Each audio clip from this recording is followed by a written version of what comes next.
Hello, hello, hello. Welcome back to another episode 18 of the Bank Shot DJs podcast with your host, my buddy, the man himself, Jacob Denny Denholtz, and Matt the Shrine Shiner. Denny was good. How we doing, man? Sunday, May 19th, 8:03 p.m., episode number 18. We've had a good second round, great second round of the playoffs, Matt. Yeah. A couple game sixes, couple game sevens. This is what we want. This is playoff basketball at its finest. Yeah. And now the conference finals have been set as of today. So we got to dive into how those teams got there. Yeah. How their previous series went. Last episode, I think we were kind of at the start of the second round, and so we'll finish reviewing those series, and we had a couple good ones.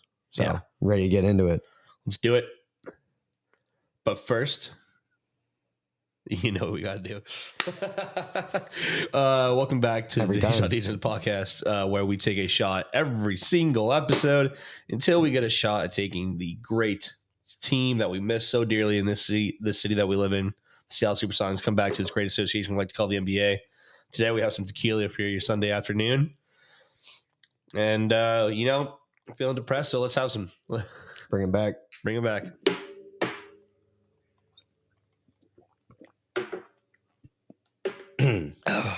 Undefeated since 08, baby. All right, Danny, let's get into it. Let's dive into the Eastern Conference first. First series, let's talk about, I don't got really too much to say, but Celtics versus Cavs. Obviously, the Celtics took it 4-1, kind of just cruised. They've been cruising the whole playoffs, haven't really been tested. But I will say that the Cavs were impressive to me in that series, especially towards the end of the series when they lost Donovan Mitchell. Jarrett Allen. They didn't have Jarrett Allen, I don't think, that whole series. Yeah. Karis LeVert was out that last game, and in that last game, they were putting up a fight. Yeah, you have Evan Mobley out there trying to fight for his life. Yeah, and he had 33 in that elimination game. So I'm excited for this Cavs team moving forward. It was a little unfortunate, their player availability, not having Donovan Mitchell the last two games. Obviously, a tough matchup against the Celtics. But the Celtics look vulnerable. They rely on, they're one of the best 3-point shooting teams, and if they have an off night, it shows. It's the long rebound. They're not going to get the second chance points. And I think they were sometimes surprised, a little taken back by the Cavs offense. They looked good against the Celtics.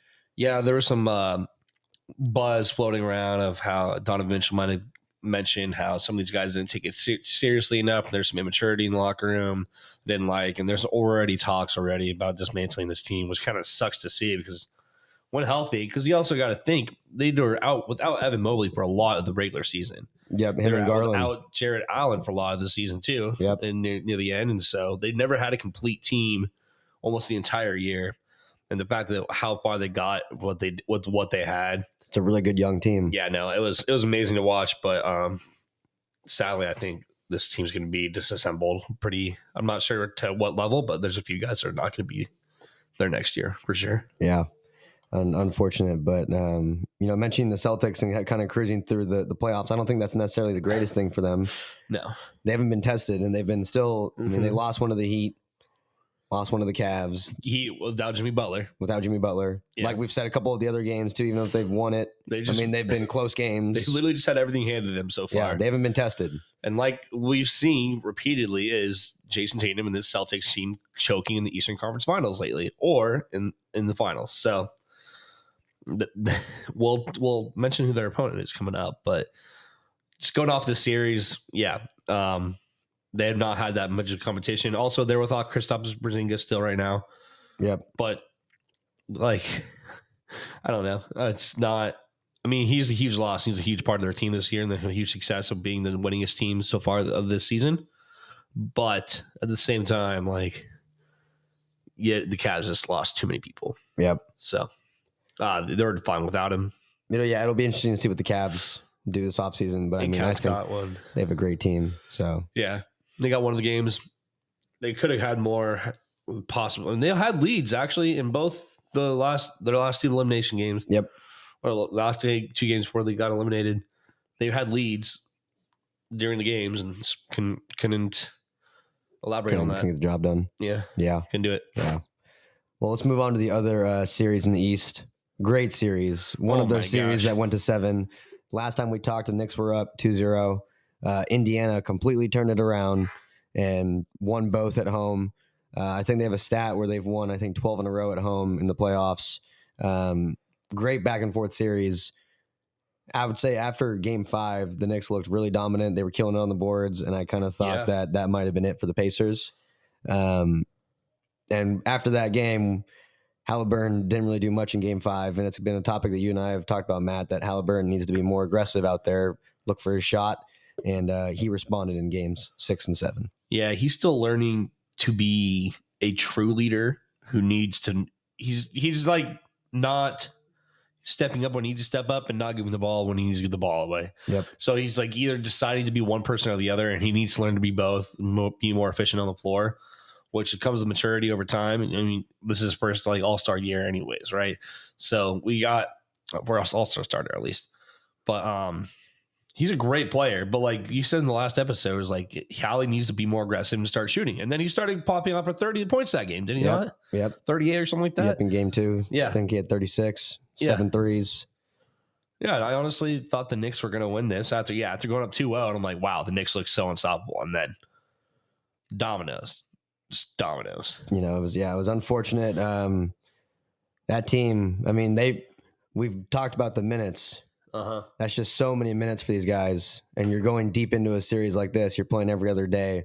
That's going to take a toll on the body. Yeah. And then Josh Hart had the oblique injury. Watching today's game 7, you could tell it was affecting him. OG couldn't come back after halftime.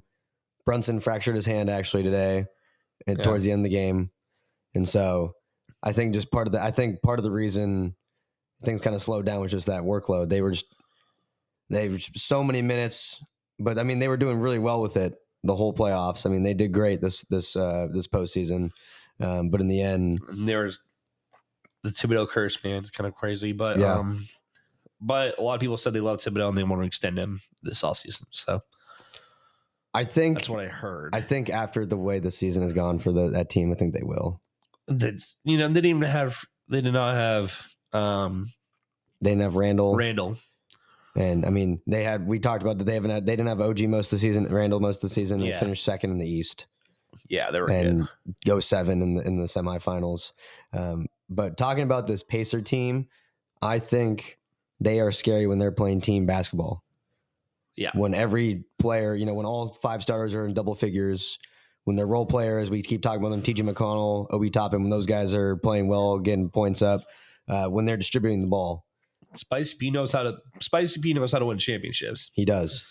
And he's it's weird because he's still pretty young. He's not that old, but like he's kind of taking he's a champion. Yeah, he's got that vet role for this team. He's the vet role for the team. And it's weird to see him take that leap because he was definitely like he wasn't a rookie, but he was like a sophomore when he won that championship. He was pretty young. He was really young.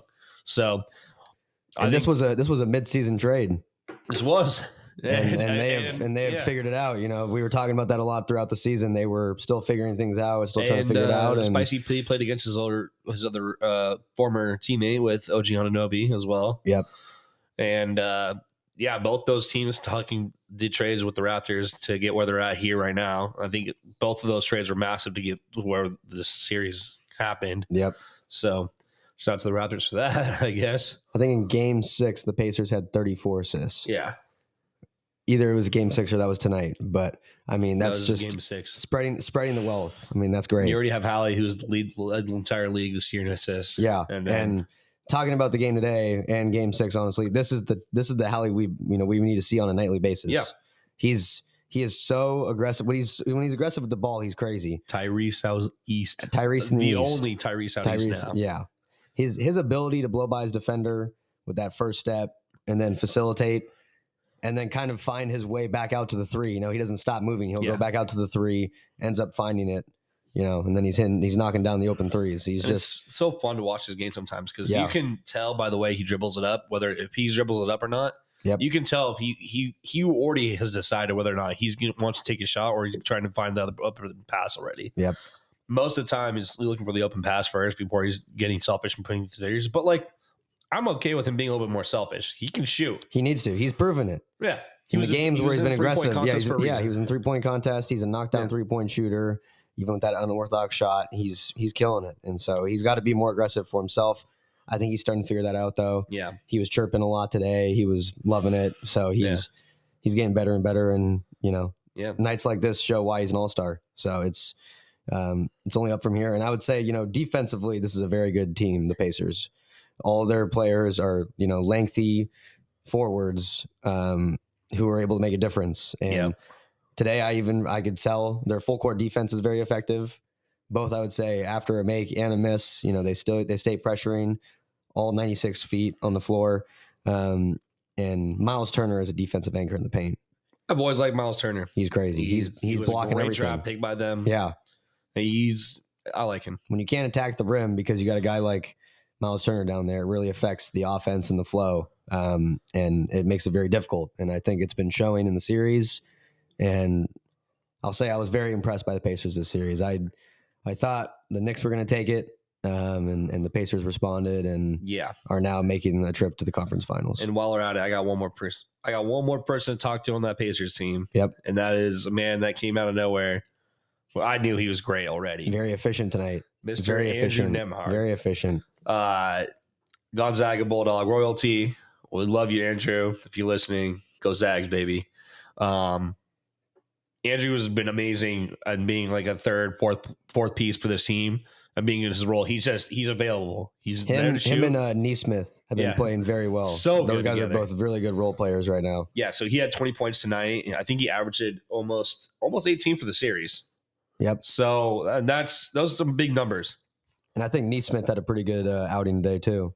They both were shooting very efficient. Today, I'm pretty sure they finished with 67% from the field. They were 78% in the first half shooting, the Pacers. So they were just playing really efficient. Really efficient. Yeah, he was 80% from field goal percentage. Nembhard was, and 50% from three. So he only made 1 3 today, but yeah, he was amazing. He was amazing. The Pacers are moving on to the conference finals for the first time since the Paul George era. And not going to say I called it, but I did say it in the last episode. You did. I said not since the Paul George era. Yep. And 2013, 14? Yep, 2013-14 season, I believe. Yeah. Yep, when they went up against LeBron and the Heat. And they're going to be going to Boston. I think it's going to be a very good series. Like we said, the Celtics haven't been tested this playoff yet. No Kristaps is gonna be. Well, I don't think he's gonna be fully healthy at this point. I mean, you just never know with Kristaps. You need to feed the ball to Miles Turner down low. Yep, because Derek White's a really good defender. Drew Holiday is a really good defender. And Jason Tatum and Jaylen Brown can be just as good as a defender as anybody else in the league. And if the Pacers can get the Celtics to have some bad shooting outings from the three where they really generate a lot of their points. You pressure Jason Tatum. He's not going to be tough. Jason Tatum can be a 30% shooter if you press him at the 3-point line. Yep. So Jason Tatum's a great scorer. I think but it's with pressure, pressure's on. He's not the greatest shooter. Yeah. So you need to be on your defense like you've been doing, like against these teams, against Jalen Brunson, like you did. Yep. And this will be a huge. I like this Eastern Conference Finals. Hallie's going to need to have it on the whole series too. I know we've been like low key Pacers fans this entire season. It feels like for no good reason. I mean, my only reason is Andrew Nembhard, but I like everybody on this team. That Siakam trade, I think, did it for me. Siakam trade was amazing. Just like, I'm a big fan of Siakam. I like how I think that I knew that duo was going to be really good. Turner. I'm actually a fan of Miles Turner. I love the Pacers taking a chance on Sheboy as well. Yep. And we keep talking about it. TJ McConnell. Yeah, TJ McConnell. He's been playing great minutes. He's another great facilitator, great defender. The highest field goal percentage for a guard in the NBA. Yes. Second was Shea. Yep. But with a lot more shot attempts. But yep. Nonetheless, he's reliable. Yep. And so he's been good. And I just like everybody on this team. And that's missing who's Benedict Mathurin. Benedict. Yep. I love Benedict, and they're still missing. He's out for the season. He's out for the year. He's out for the year, unfortunately. Yeah.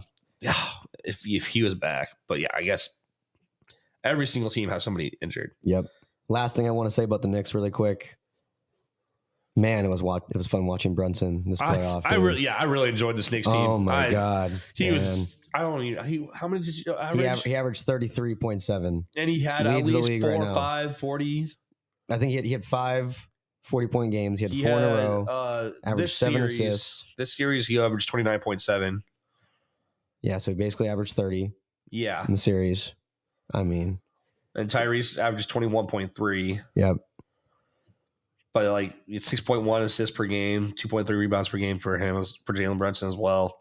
He was amazing. It was He's so much such a fun good watching him player. play. He is a He worked bucket, his dude. ass off. He's a bucket. He proved why he wanted to get out of Dallas, and it's really shown. He's proven that he can lead his own team. Yeah. He can be that guy. Making scrubs like Josh Hart be good, and He's making Dante DiVincenzo, DiVincenzo. Yeah. Hartenstein. Yeah. Hartenstein really worked his ass off, but man, that was a great series, and that's a great team, and I think that we've not seen the last of the Knicks.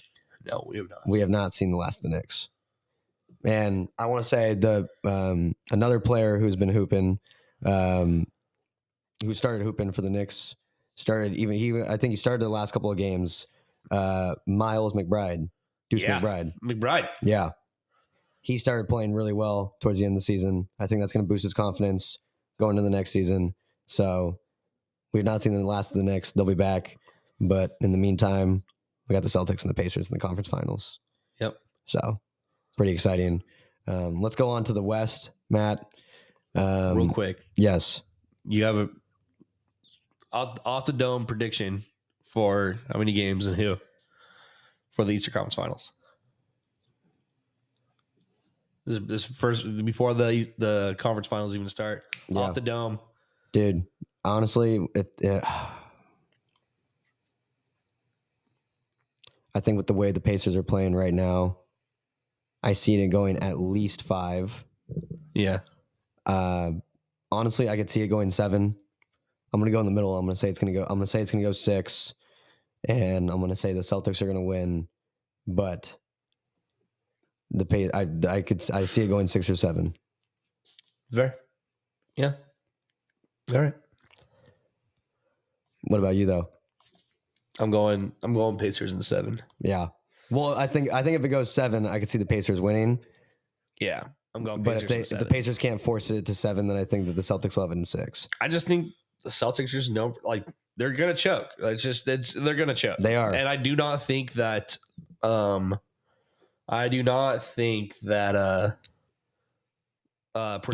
Porzingis is going to be healthy enough to.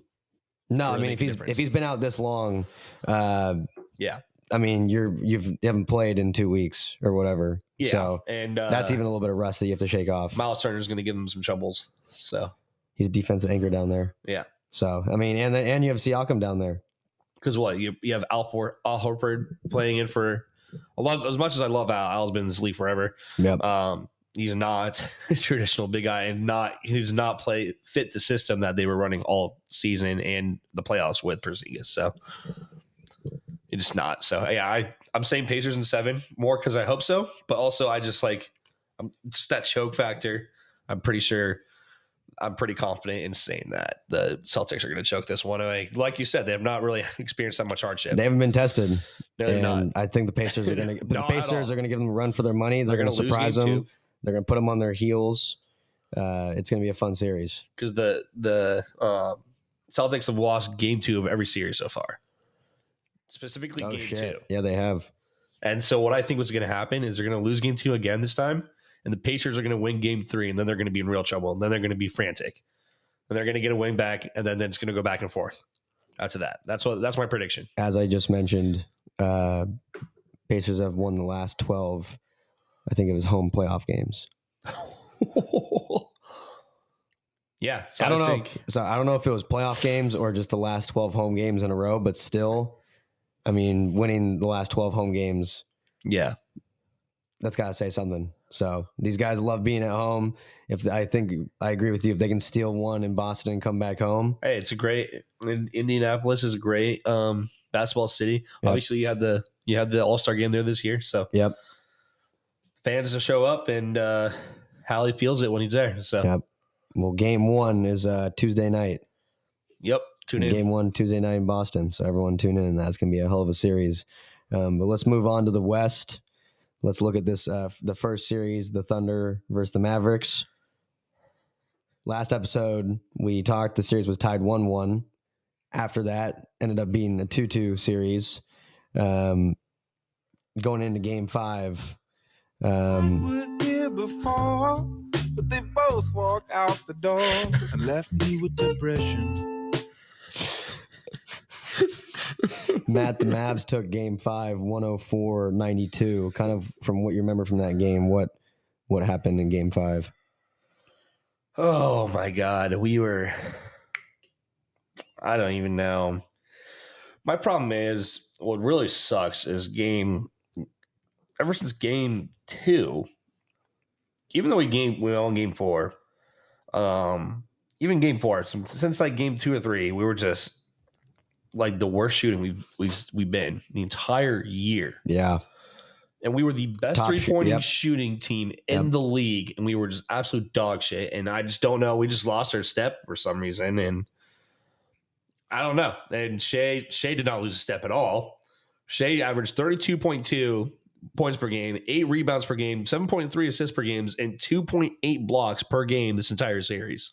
He doesn't know how to not score 30. No.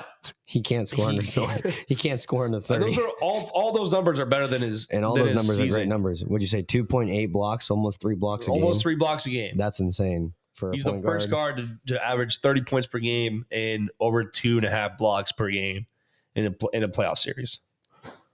Since Michael. I was about to say since a special guy. Yeah. So, like, oh my God. And Luka averaged 24.7 this game or this series, 10.5 rebounds per game, and 8.7 assists per game, and about 28 million fucking crying complaints every fucking game.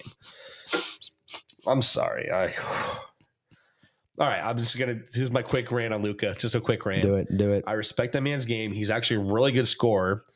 Him and the other Serbian fuck over in Denver are like the weirdest non-athletes that have so much skill. It's ridiculous, and I don't understand how they do it, and I'm very fucking jealous because I'm a scrawny white guy and I don't have those skills.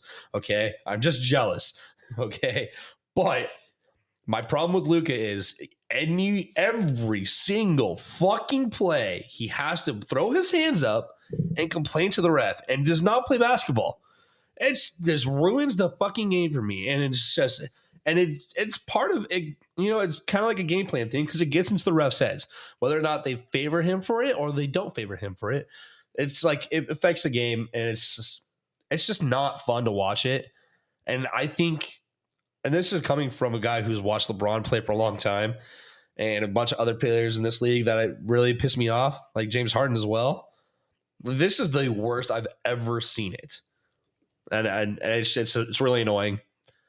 It's not flopping. It's just, some of it's flopping in my opinion, but just how consistent he complains. It's ridiculous. It's literally every play. Yeah, it's like, dude, all right, get back on defense. Stop complaining. And he'll jog back on defense and then commit a foul. And he said, I didn't do anything. That shit'll matter in the next round. As much as that annoys me, that nothing to do with how we performed as a team. That's not why we didn't lose because Luka complained about everything. Shea was really trying to carry this team on his shoulders. Some players in different games, some players were not doing good and some players were doing better. Mark Daigneault really tried to switch up the game and benched. I think it was Game 5 was the first time he benched Josh Giddey for once out of the starting lineup.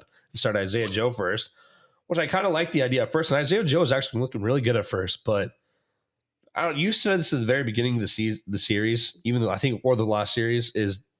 The team looks different with Josh Giddey on the floor. Whether or not he's a great, efficient scorer or not, he's been a really good job at running that offense. Difference maker. Yeah. And he's been doing it all season. Yep. So I don't know if I really liked Mark Daigneault's idea of really switching up Josh Giddey off this.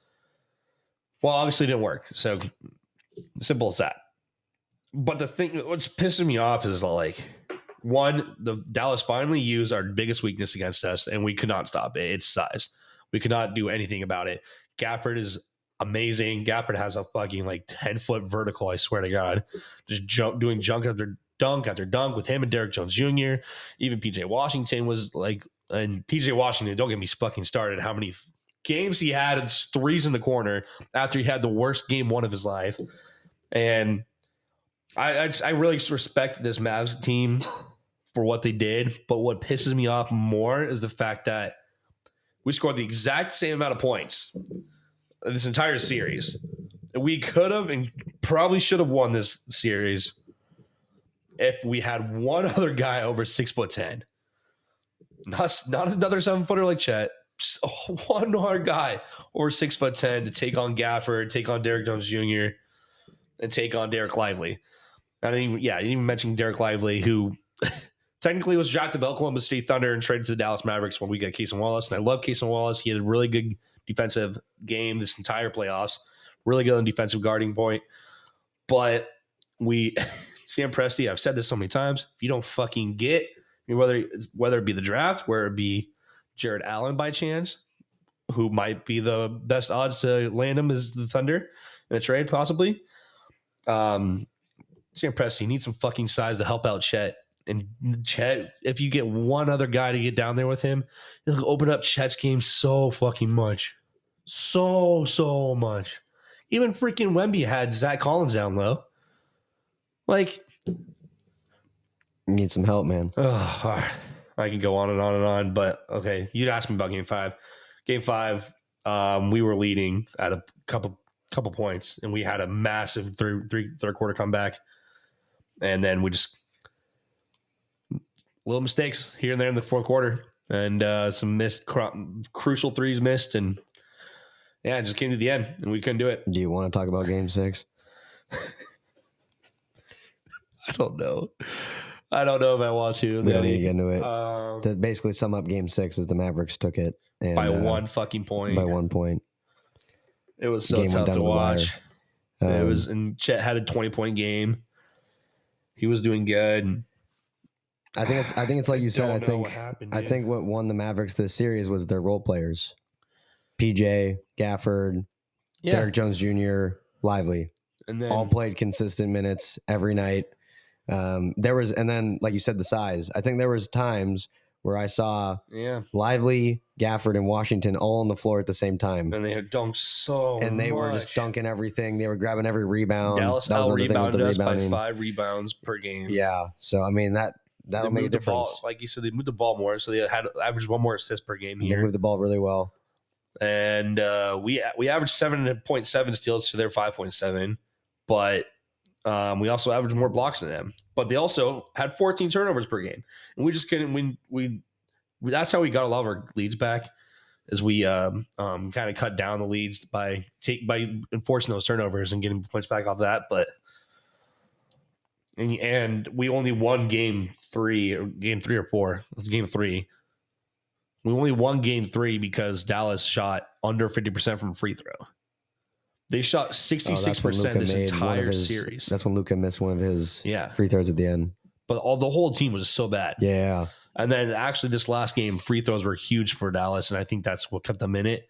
Well, besides the last play, I'm not going to talk about. I'm going to refrain from that whole entire moment as a whole. But yeah, they shot 66% from free throw this series. That's bad. You don't do that in the NBA. No, nobody does that anymore. Yeah, it's bad. Like, nobody has a Shaq on their team. Like, everybody shoots free throws in this NBA. Yep. And we just couldn't. I mean, you can't really roll off that the rest of the series. So that's tough. But I mean, what a great year for the Thunder, though. Look back. I mean, what a great year. Getting accolades from Luka and from Kyrie after that, and saying hearing from them specifically that they're excited to see this team next year, and that like one of the toughest opponents they've ever played. It makes me happy, and then that was first time for a lot of the players to go to the in the playoffs. Oh yeah, they're all so fucking young. So I mean, that's great experience they gain. They're gonna go back in the lab. I think Che. Wow, I just called him Che. I think Chet. I think Chet is about to be in the fucking lab this offseason. I think he's Chet. Yeah, I think he's gonna. And no crossover. And he won't be able to hurt his foot for any Liz Frank, injury. No crossover for him. And don't you dare go to another fucking pro-am. You stay in the gym and you get some beef on you. And you fucking go to work, baby. And the Mavericks advance to the conference finals. Come back to Spokane. Chet, I'll challenge you 1-on-1. I'll get absolutely killed. But I'll help you out. I just want to see you, Chet. Come back to Spokane. You know you love it there. Come back for Hoop Fest. Hoop Fest, the end of June. Yeah, greatest 3-on-3 gotta come represent now. This is not sponsored by Hoop Fest. I just love Hoop Fest. Greatest 3-on-3, biggest 3-on-3 tournament of basketball in the world. Spokane, Washington, baby. Anyways, I'll wrap this up. I apologize. I'm excited. Good. Like I said this many times at the beginning of the season, I did not expect us to win the championship this year. Yep. So I set expectations high, but I also, the way we ended and the way things were going, it hurts more than the fact that we really, really, really could have been there. And it just hurts that we just didn't. But it's also really promising for next year. We have the coach of the year. We have the should have been MVP. And Shai's honestly still proved that he should have been MVP, in my opinion. Yep. Even though, you just saw we'll talk about the next game. But yeah, all right, that's it. Go Thunder. Also, one more thing. Fuck you, Michael Spitzer. Spitz, fuck you. Fuck you, Big Mike. This is not a PG show. I don't give a shit. Fuck you, Big Mike. You're a fucking piece of shit. Oh, okay, that was a lot much. That was a little much. But fuck you, Mike. We love you, Big Mike. We do. All right, let's move on to the second series. Yeah, in the West. Another great one, Matt. Another Game 7. Another series that went back and forth. In my opinion, the winner of this is. I said this at the beginning of the series. The winner of this series is winning the championship. I said this, and I still think it's true. I think I have to agree. I mean, what a fucking series. The Wolves, started off up 2-0. Nuggets respond, make it 2-2. They take Game 5. Yeah, the Nuggets start this playoffs going 6-0. Insane. And then speaking of being battle tested, yeah, both teams were tested in this series. Yeah, both of them were. Really had to learn how to adjust. And I mean, it's a 7-game series, it's a long series, being able to do this on a consistent basis. Mm-hmm. Both teams were tested, and we're ready to make it into the next round. And then they go to Minnesota, and Nuggets take both of them. Yeah. So tied up the series. Minnesota wins 2 in Denver, and then Denver wins 2 in Minnesota. So the home court advantage is not a matter at all there, for apparently. Real. And then I thought the Nuggets had all the momentum taking Game 5. I thought so too. They went 3 straight. Yeah. We talked about it. I think we said at the end of the 2 games is that we're like, there's no way in hell that the Nuggets go 0-3 in a series like that. There was no way. You can't. Not with the MVP. And they responded, especially after he got the award, the announcement. Him and Jamal Murray had a great series. They were doing their thing. And then in Game 6, they started off hot. They started off, I think, on a 9-2 run, and then Wolves called a timeout. They adjusted. They went on a 27-2 run. Yeah, and never looked back in Game 6. Won that game really easy. Coming into the night. They destroyed in Game 6. Yeah, they fucked them up in Game 6. It was bad. And tonight it was just a really quiet showing for the Nuggets. Besides Jokic and Murray, they had an amazing first half though. They did. They were up 15 at the half, and actually that's the biggest comeback in Game 7 history in the playoffs. Really? Was the 15-point comeback that the Nugs made from halftime, and I think got to 20 at one point in the third quarter. They just completely turned it around. It was, wow. Massive third quarter. Yeah. All starters in double figures. Yep. Ant was him. Naz Reid had 11. Naz Reid had a good game. I think a difference maker in this series for this team is Mike Conley. Yeah. He is a veteran floor general. He was on Jamal Murray a lot. Yep. He had the third highest plus minus in Game 6. He actually had the highest plus minus tonight with plus 11, or I think it was plus 14 tonight. Yeah, they talked about. They talked about He was out Game 5. He was out Game 5, and they lost. Yeah, and they were like, they need to have Mike Conley. You got to have Mike Conley. He's the floor general. Yeah, he's a great vet. I've always loved Mike Conley. I have not. I've not always liked Mike Conley, and I still don't. No, it's nothing personal. Yes. But game respect game. Okay. Well, I don't have game, but I respect it. Yeah, I respect him still. He's a great guy on that team, and I think it's huge having him out on the floor. And I think in the last part of the series, the Wolves really adjusted defensively. They guarded the pick and roll between Jokic and Murray a lot better. They basically would pressure them more and force the ball out of their hands and make someone else on the team score. Yeah. And the other guys on the team could not do it. There was a lot of open looks today from the three. MPJ and Aaron guys Gordon couldn't hit. MPG today. couldn't hit. Aaron Gordon was quiet. KCP's a bum. Really no bench points, I don't think. I think Christian Brown had a couple, and that was essentially Christian it. Brown was good. Yeah, he had a really good playoff. He's a great role player for that team. Well, fit in really well. Jokic. Yeah, fit in really well since the start. What a guy to be under. Yeah. But I think the Wolves just defensively made some great adjustments, and the Nuggets weren't able to respond. And no, the Wolves are moving on to the conference finals. They are, and they will face the Dallas They're Mavericks. facing the Mavs. Luka's facing his brother, Jokic. Wow. Who would have thought? Well, because Jokic just lost. Oh yeah, I'm sorry. Yeah. Why the fuck did I say that? I'm looking at Jokic's face and I thought that. So sorry, I didn't mean to say that. No, we are good. No, what I'm really interested in is see how Gafford does against those two bigs down low with I was Cat about and to say Gobert. that. So I think this is the first test for PJ Washington and Gafford and Lively going against some fucking towers down in the paint of Gobert and Cat. So that's a defensive team the Mavs I don't think have dealt with yet in the playoffs. Well, no, but yeah, they're They're the best defensive team in the league. Yeah. And so it's going to be very tough for the Mavs. They're going to have to figure it out. And it's going to be Ant versus Kyrie, I think, is going to match up. Yeah, I love Ant versus Kyrie. I think Kyrie's going to give him a run for his money. It's Kyrie. It's fucking Kyrie. You can't count him out. It's Uncle Kyrie. Drew. Come on. Yeah, it's Uncle Drew. Oh, yeah. I think it'll be good. I think one thing that the T-Wolves are going to have to do is they're going to have guys like and Naz Reid and McDaniel step it up on the perimeter defense with PJ Washington in the corner. Yep. Specifically PJ Washington, because that's exactly what he did all the entire series against the Thunder. Yep. So they're needing to step it on the perimeter defense out there. But I'm not too worried about that. But also you have Naz Reid, who's obviously Sixth Man of the Year.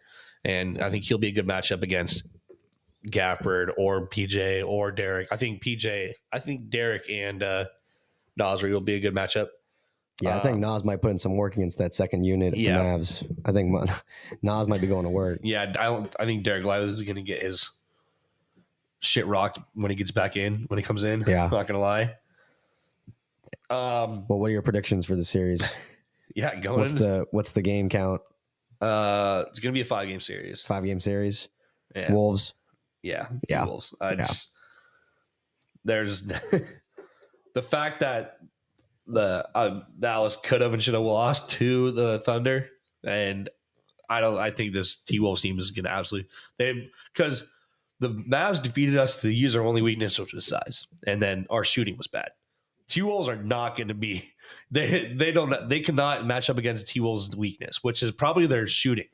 It's probably their worst weakness, probably. And they get all the fucking rebounds anyway. And so then Ant just goes on a run. Yeah, and then Ant will go on a run all himself. All it takes is for them to get hot. Yeah. So I just don't. I'm actually really excited to see Jason Kidd. Jason Kidd did really good adjusting last series for every game, and so I think T-Wolves easily take game one just right out of the bat, and I think Jason Kidd might adjust to that, whether that be game 2 or 3. Because I still like Jason Kidd as a coach. So yeah. I'm not counting them out completely, but I still think that the T-Wolves win this. Luka, this is gonna be annoying, dude, but so fun to watch. Ant and Luka's chirping at each other. Ant and Luka, dude, it's gonna be hilarious. Their fucking arms are gonna be stuck like this. They're just gonna be fucking stuck like this because that's all they fucking both of them do. Is complain to the ref. And they're gonna be chirping at each other so much. Ways. It's gonna be so hilarious. It's gonna be a good. Ant's a good series. Ant's a good shit talker. Lucas just looks kind of annoying more than anything, but Ant's like actually hilarious. That's the only way I'm not necessarily as mad with Ant yet because he's kind of hilarious and does it really well. Yeah. Luka just looks like he's really fucking annoying. He is. He gets under my fucking skin. But No, it'll be very good. Gobert, Rudy Gobert will have a game. I think Gafford really gonna have to step up against him. And I'll say this about Gobert: you used to be able to foul him and rely on him not making free throws. This guy's making all of his fucking free throws. He's improved his free throw so much, and now he can't a lot better defense on the perimeter too. He's been he can't be one of those guys now that you can automatically foul down low because now he can make at least one, and he's been making 2 free throws. Every time he's up there. So, and then I don't really know who's going to guard Cat, honestly. Yeah, I don't know. Well, I thought PJ might go against Nas. Well, no, Nas off the bench. Yeah, when PJ starts, I think he'll be on Cat. Derek Jones is off the bench too. Derek Jones has been starting. So it'd be, I think it's been Luka, Kyrie, Derek Jones, and then Gafford and PJ. I think okay. So I think Derek Jones matches up against Cat, and then PJ against would be McDaniels. Is it McDaniels or not? It'd be McDaniels at the 3. Yeah. Okay. Yeah. I like that. Yeah, I think that's right. But I think PJ Washington and McDaniels are pretty similar players. I don't think they're both going to be playing good perimeter defense against each other, but they're both good shooters in the corner. So can't leave them open.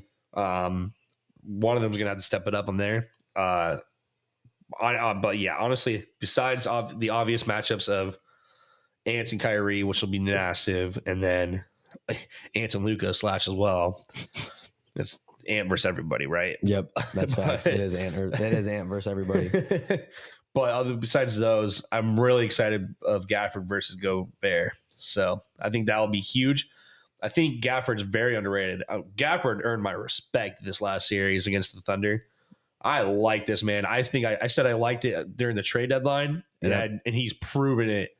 And oh my gosh, I wish I had Gafford on my team. Yeah, he was overlooked for being on the Wizards. People, overlooked him. Wizards suck. Wizards suck. But I mean, he's been a great center. He was great for the Wizards, and now he's getting a shot on the Mavs, and he's taking advantage of it. You see that Statler Jeff Teague leads the league in like turnovers per possession or points or something like that. Jeff Teague? Yeah. I want to hear him talk about it on his podcast or a podcast. Or a podcast. Dude is the greatest storyteller of all time. Former, weirdly think about this actually, former T-Wolf as well, Jeff Teague. Yep. Former NBA champion. Yeah. On the Bucks. Former Hawk. Now he's just over in Washington. Now he's just chilling. Oh my God. I think I agree with you. I'm going to take Wolves in 5. Yeah. I just think defensively, the Mavs have not seen this before. Obviously, they'll make adjustments, but I think it's going to rattle them a little bit. And with the front court that the Wolves have, it's going to make the Mavs rely more on their shooting. So if they go cold shooting, it's really going to affect them. And so I think the Wolves are just on a roll right now. Ant has been doing crazy shit all playoffs, all season, honestly. And I think they're going to roll into the finals. I'm honestly convinced. I'm kind of talking myself and convincing me and thinking this might go longer, actually, now that I talk about the Gafford situation with Gobert. Obviously, Gobert is going to be really good against Gafford, but I think if Gafford can really just take that a little extra step, I think this could go to game 6. Yeah. Or 7. I'm not fully convinced. Mavs will have to impress. Yeah, Mavs will have to impress me to have me say they'll go 7. But at the most 6. But the Mavs have to impress me a little bit with the Wolves defense first before I can put more trust in them. That's the thing. This Dallas is very offensive heavy, and then T-Wolves are very defensive heavy. Like, what if Luka's just walking up and down the floor, and then Ant's gonna just run right by him, pull up for a 3, and then Luka's gonna just throw his hands up. Luka's going to be locked in, no bitching, and then not getting back on defense. And Ant will be in his face. He can't just step up and pull up a 3 either. Yeah. Ant will be in his fucking face. Yeah. So I need to see Kyrie step it up quite a bit in this series as well. He's been playing, he explained it well, is that he's been playing kind of like a Luka caregiver. He's like trying to get the ball to Luka or he decides if he wants to shoot himself. But he hasn't been doing that much of his shooting until like late in the third quarter or something like that. He's like trying to get the ball to Luka himself first. I think Kyrie, if the ball's in your hand, Kyrie, I think you need to fucking show and who got the handles in this league first. Show him who you are. Show him who playoff Kyrie is. Exactly. We've seen you bucket. here. We've seen you in the conference finals many times before. Show us why you're here. Yeah, I agree. I think Kyrie is still a really good scorer. I still think he's a really good player in this league. He might have lost a step from what we've seen in the past, but I think he's still one of the best handles I've ever seen in my life. Yep. And honestly, it's like I'm talking about players I know that can step it up. And if they do step it up at their best, that's why I've seen their best, then I think this could be a really good series. Yep. So I still think T-Wolves take it, sadly. Mavs are gonna have to come out fighting. They're gonna have to prove themselves. But it's a series I'm excited for, though. Yeah. I'm still gonna go with my prediction that the winner of the Nuggets T-Wolves is the winner of the championship this year. I think they're gonna win too. I don't know. I don't like it. Yeah. At all. Yeah. But I don't see the Celtics. I don't see the Celtics winning. Also, a lot of people are hyping up against around or going for the underdogs of the T-Wolves. Underdogs. Because the underdog story that you haven't had West, yeah. A playoff team in years. Yeah. And Kevin Garnett didn't do shit in his years for what he could do. That's why he went to Boston. Yep. But yeah, it was good. Yeah. Well, that game one of that series will be Wednesday. So we got the Eastern Conference Finals starting Tuesday and the Western Conference Finals starting Wednesday. Matt, we're in store for some really good basketball here.